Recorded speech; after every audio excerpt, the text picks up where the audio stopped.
questions. Preston on your right, Zach on your left. Please get the microphone just so we can wire it into the camera. Coach?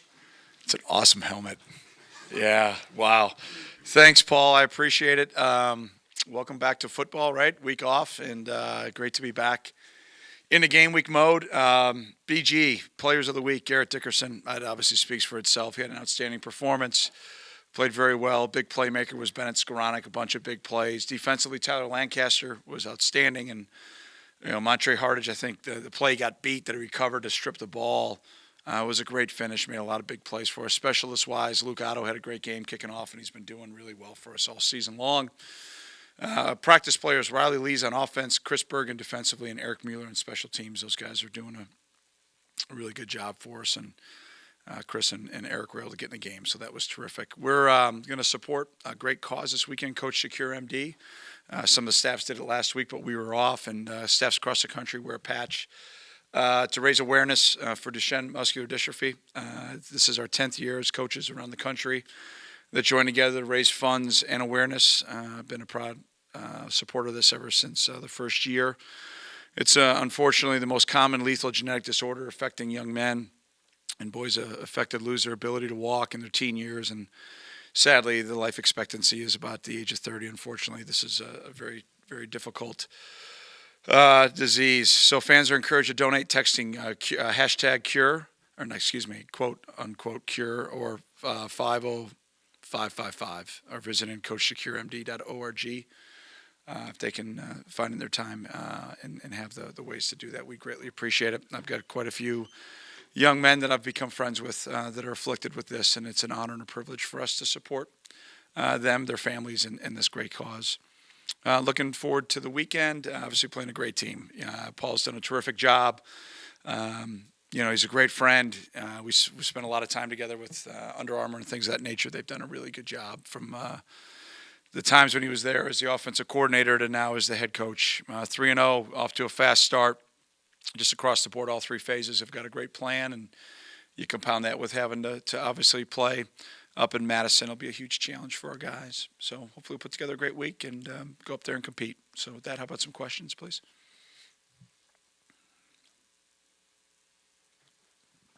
You can't be last and get the first question. Somebody else got to ask a question first. I mean, there's got to be like a demerit. I mean, that's... On Justin knocking on the program record, couple of questions. One, was there, looking back on his 3+ years, was there a moment or any specific games that you were watching like this guy's going to be like an all-time great for us type of player? I think the minute he got on campus, I thought he had that type of potential. He wasn't the biggest guy, but his just work ethic was unbelievable in those early practices. And we had a wide open job. I mean, we had graduated, some great production in that room, and it was wide open. Did I think he was going to win the job right away? No. And to his credit, he has, or he did, and he's, had that since he's been here. So I think it's from the get-go. I don't know if there's a specific game, but he's had a lot of pretty special performances. So you've been around for a lot of the guys that are near the top of the list, playing with Darnell Autry, coaching Charles Sutton. Mm-hmm. You were here for a year with Damon Anderson, right? Is that recruiting? I was not on the team with him now. Gotcha. Is there anything that you see among that group, any similarities that have between them all that? Yeah, really good. I think, first of all, they're all really tough and durable. To be able to have the type of success that all those guys have had, especially going back to, Darnell when I played with him. I mean, it wasn't like in the 90s we were throwing the ball and spreading you out. This was a phone booth league, meaning everybody was tight to the box and everybody was trying to run the football. And he'd be 35, 40 carries and not be able to practice the next week. That toughness, I saw from afar with Damian. Then when I was back on staff, saw it firsthand. And the list goes on. Tyrell was the same way, just great toughness. And now you look at JJ, and that's what you see: a durability, a toughness, just a work ethic that I think the off-season work that they put in allows them to be able to have that type of workload. And been pretty fortunate to have some pretty special guys at that position here in our program.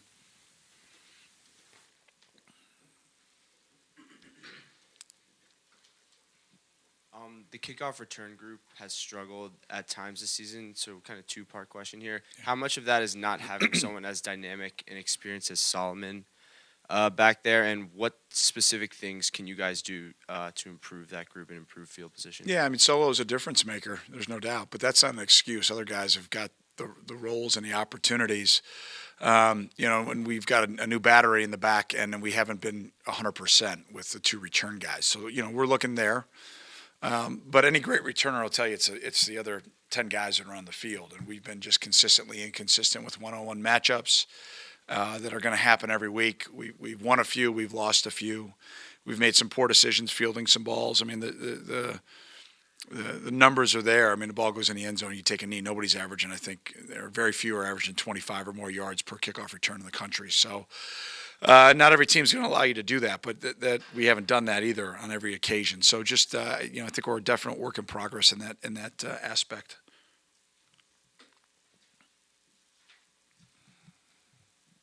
That with the exception of, I think it was the game up there in 13, generally these games with Wisconsin have been pretty tight games. They've been usually turning on a turnover. Is there any characteristic or common denominator that you see among the games you've played against them? Yeah, I mean, what is it, like 13-13 in our last 26 or something like that? I think two programs that have great respect for each other. Our styles are a little bit different, maybe offensively and defensively from a schematic standpoint, but I think both teams really play really hard, and are very well coached up in Madison. I think, turnover battle, right? The ability to run the ball and stop the run. And it just seems like they've been back and forth games, and the team that makes the least amount of mistakes typically has won this game. It just, I think both teams know we know who they are. They know who we are. I don't think that's going to be really different over the next 8 weeks after this, but comes down to execution, comes down to not beating yourself and finding a way in the fourth quarter to win a game.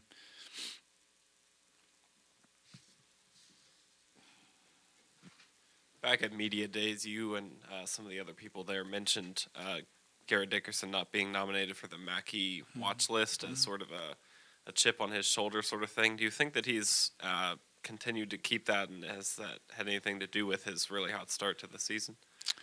I haven't spoken specifically about that to him per se, except made fun of him. Obviously people don't think you're that good. So, I think there's certain things that are in your control and out of your control, and that's one of them.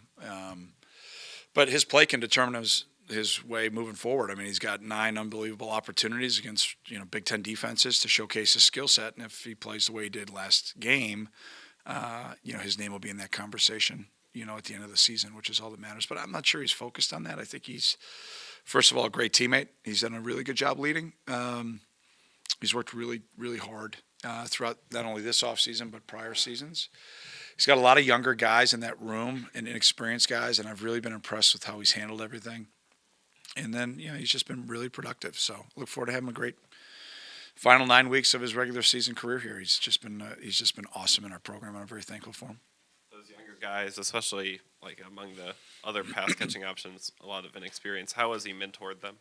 Every day, in the film room, in the weight room, practice habits, in game. I mean, he's just been awesome. I mean, he's been like a coach on the field. It's been a lot of fun to watch. Obviously I hope he gets to play for a long time.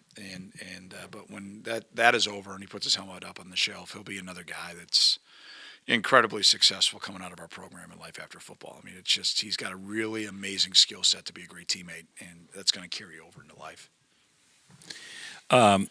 Coach Fitz, tell us a little bit about the rotation between Nathan Fox and Patty Fisher.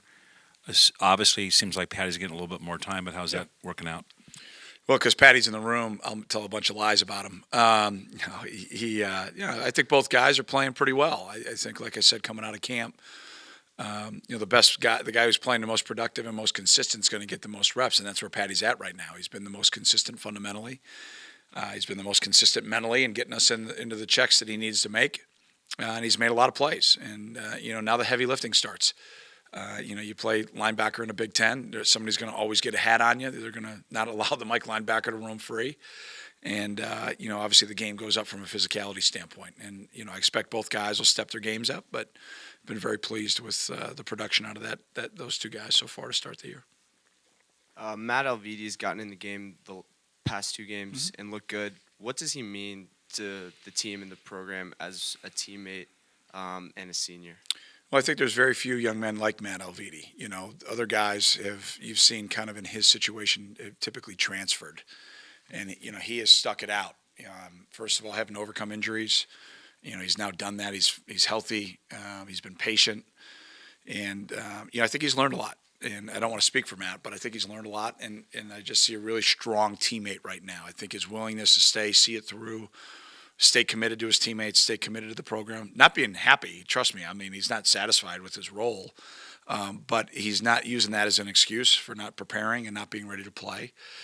And, a couple weeks ago, we weren't playing very well, and he got some time and went out and made a couple of things happen. And then, last week he would have probably played a little bit more if we would have scored instead of fumbled in those first couple of drives, which was one of the areas that I was really disappointed in with our team in the BG game is we had a chance to kind of really get a lot of guys in with, an early point in the third quarter. And, we obviously turned the ball over, and we can't do that if we expect to win Big Ten games. But I think Matthew's been absolutely terrific. I'm very proud of him. Coach, these Wisconsin games tend to be low scoring, and you have one of the best punchers in the Big Ten. Is this the type of game where you expect field position to play a big role, and is that the type of thing you think about in game planning? Yeah, I mean, it always does. You look at all the different, components of a game, from weather to, venue, the whole 9 yards. We've got to just keep working. Not only, we talked about kickoff return earlier. All phases. We've just got to keep working and improving. And it's been nice to see the ability for us to punt the ball better. This year I think it's the best we've punted the ball in a handful of years. So it's been fun to watch. Got to protect it better. We got to cover better. But I think we've punted it pretty well. Another question, probably not something you think about day to day, but there was just a valuation of different football programs. At Northwestern's football program was estimated at $163 million, which is a lot. It's more than Illinois and State and some other Big Ten schools. That does maybe speak to the growth of the program over time. How would you compare how the program's grown from when you were a player to now? Yeah, well, that's deep. I was not aware of that, so thanks for the education. Not sure what that means, but that's okay. I think obviously our program has grown, since a commitment was made to Coach Barnett. A commitment was made to the locker room that I had the privilege to be in to today that we want to compete, and it wasn't always there. And so when you say something like that, it makes me think more back about the guys that played here before me, that didn't have that support. And I'm very thankful for them. I've gotten to know a ton of guys that played here and put the purple and white on before I did. And just have, I think, just really great relationships. And I'm very thankful for that group of men. And that's what that makes me think of, without having, just my gut reaction. You can do both. You can have elite level and great level academics and compete for championships. I just believe that, and I think we've proven that now since '95. Have we been perfect? No. And have we won a championship every year? No. But it's a totally different football program, and that commitment is I think shown. I believe the university feels like it's got a return on the investment because we're graduating guys at a higher percent. We're got a higher GPA than the student body. It's been really impressive to watch what our guys have been able to do. But we're far from being done. We're just getting started. And it's when I think about that, that's what I think about those guys that came here before us.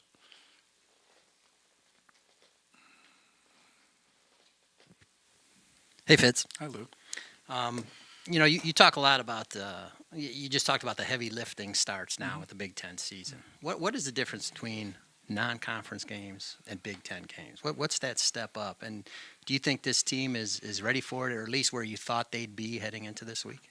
No, you guys are going deep, man. You guys have had way too much time on your hands. Yeah, I mean, the way they've prepared, I think they're ready. Yeah, absolutely. I think they've had a great off season. We had a solid camp, and they've practiced, I think, really hard. And we had a hard go every day last week. The varsity wasn't out there every day, but every day we went hard, and the weather was hot, and they were good goes.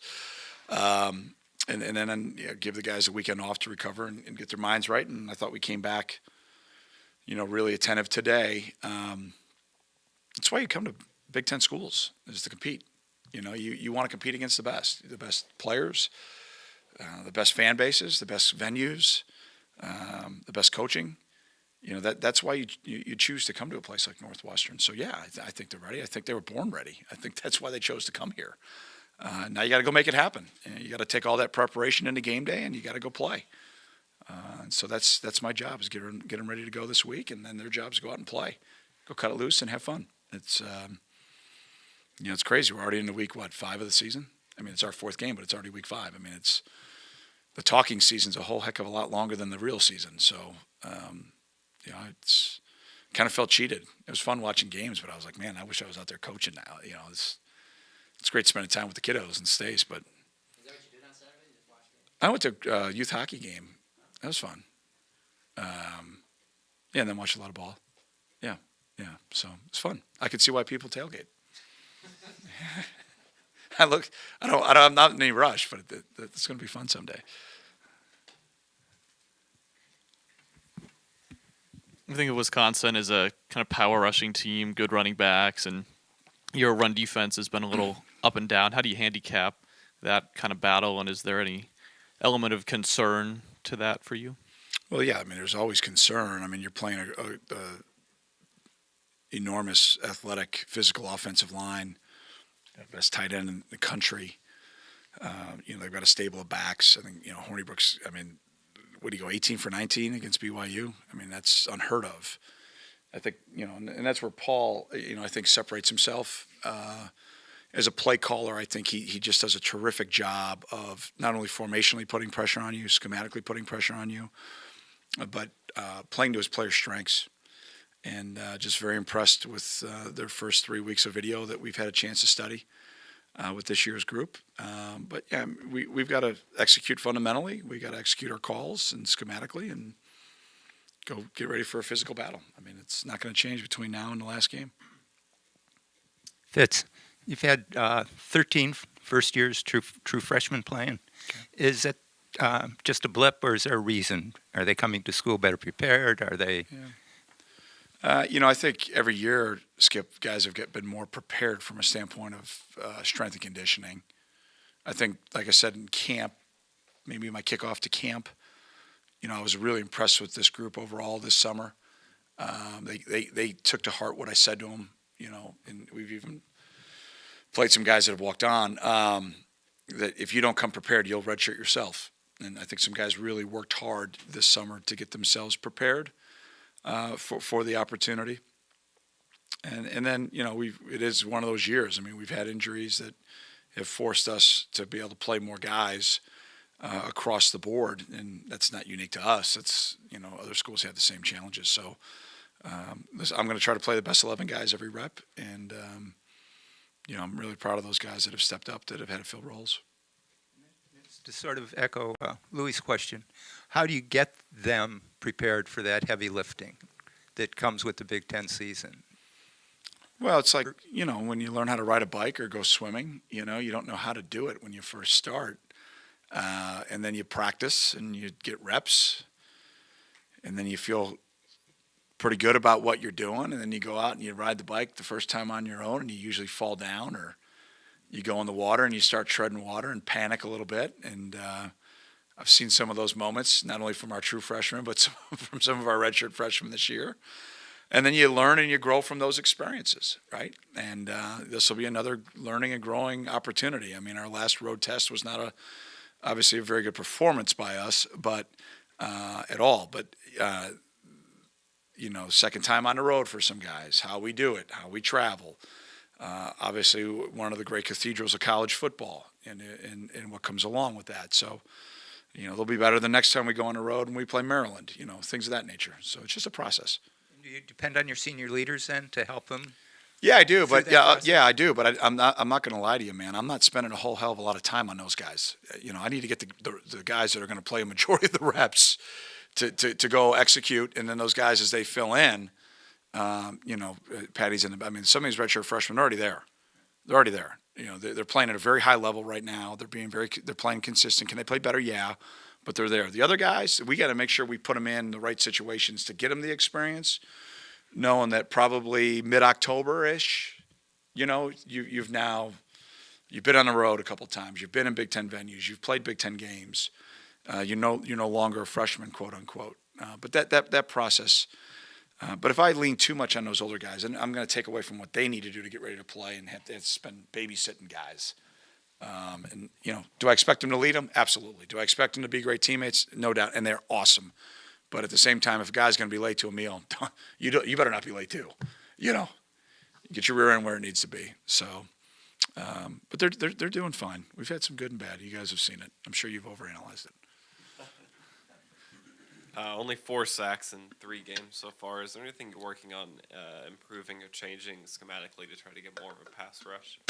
Well, a lot of RPOs. No excuses. A lot of RPOs, and we've been close on some of those. RPO, run pass option. That's just the nature of the beast right now that you're seeing a lot in college football. The majority of the throws we saw against Nevada were all first and second down RPOs. So it's, and then, we were really close about 4 or 5 more times. Duke, same thing. We had really good coverage. And Jones scrambled, 6 times or 4 times when we weren't sound. So I think we're a little bit closer than maybe the stats reveal. And no doubt, to win Big Ten games, you got to affect the quarterback. Bottom line.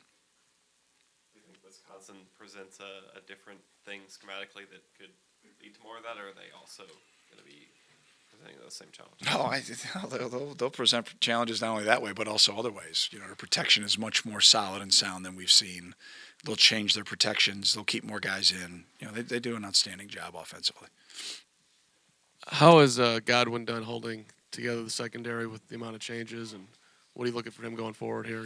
Yeah, I think Godwin's been outstanding. As I look at, I think just his demeanor. He's been really positive. He's been really upbeat. I think he's leaned heavily upon the other guys too. I don't think he's tried to do it alone. I think he's leaned on Kyle, Montre. Those guys have been through a lot of battles with him. It was great to get Trey back out there. A guy who's been out in the field.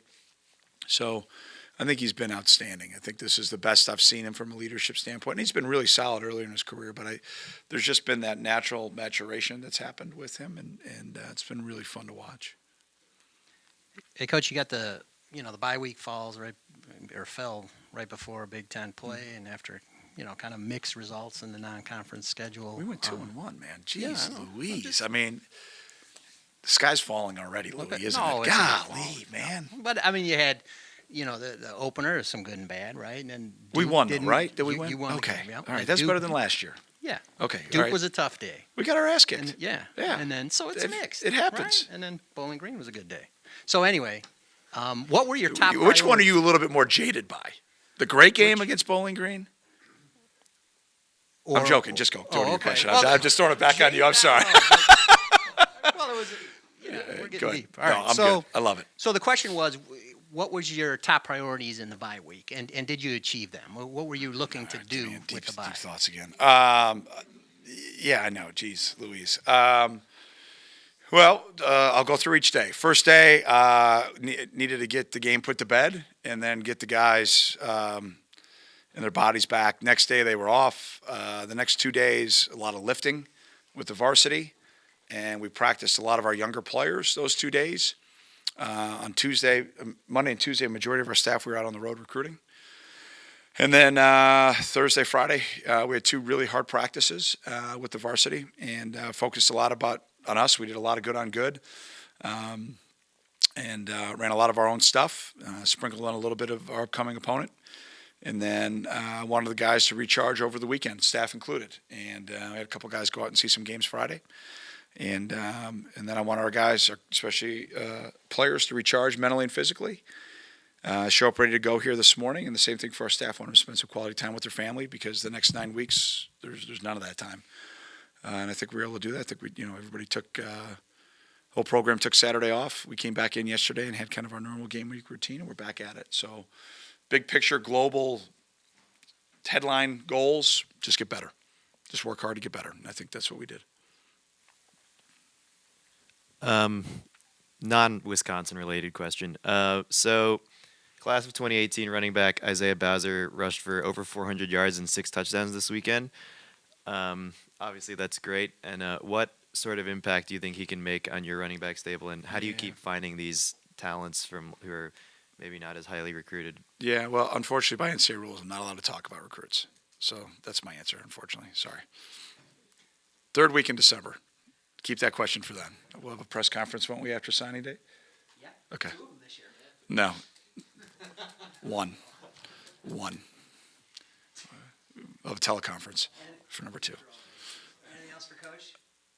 No? All right. Thanks, guys. All right, guys. Thanks a lot. Have a great week. Go Cats.